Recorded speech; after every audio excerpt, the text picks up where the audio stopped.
Welcome to Adhiraj சமையல். ஆதிராஜ் சமையல் நாம் இப்போது சக்கரவள்ளி கிழங்கு கட்லெட் ஈவினிங் ஸ்நாக்ஸாக எப்படி பண்ணலான்னு பார்க்கலாம் வாங்க.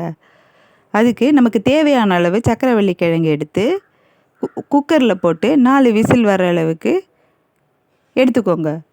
எடுத்து அதை சப்பாத்தி மாவு பிசைகிற மாதிரி நல்லா பிசைஞ்சிக்கணும். கூடவே நான் கொஞ்சம் பீன்ஸ் கட் பண்ணி வச்சுருக்கேன். நீங்கள் காய் உங்களுக்கு பிடிச்ச காய் போட்டுக்கலாம். அது கூடவே ஒரு சிட்டிகை மஞ்சத்தூள், அரை ஸ்பூன் மிளகாய்த்தூள், கொஞ்சம் ஃப்ளோர் மாவு,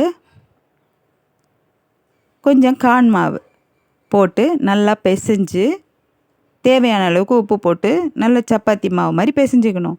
பிசைஞ்சு அதை சின்ன சின்ன உருண்டையாக உருட்டி வச்சுக்கணும். சப்பாத்திக்கு உருட்டுற மாதிரி உருட்டி தனியாக வச்சுக்கணும். வச்சுட்டு பிரெட் க்ரம்ஸ் இருக்குது இல்லைங்களா? பிரெட் க்ரம்ஸ்னால் இந்த ப்ரெட்டு ஓரத்தில் இருக்கிற அந்த துகள்கள் இல்லைனா ரஸ்க்கு தூள், இதை எடுத்து வச்சுக்கிட்டு நாம் உருட்டி வச்சுருக்கிற உருண்டையை அதில் முக்கி லைட்டாக வடை தட்டுற மாதிரி தட்டி தோசைக்கல்லில் எண்ணெய் விட்டு அது மேலே வச்சு திருப்பி போட்டு மொறுன்னு ஆகிற அளவுக்கு திருப்பி போட்டு எடுத்துக்கணும்.